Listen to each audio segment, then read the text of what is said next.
your device.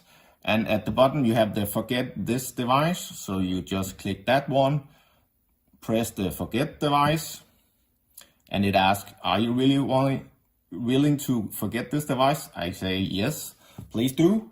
And now it should be removed from your list. So once again, try and reconnect your device.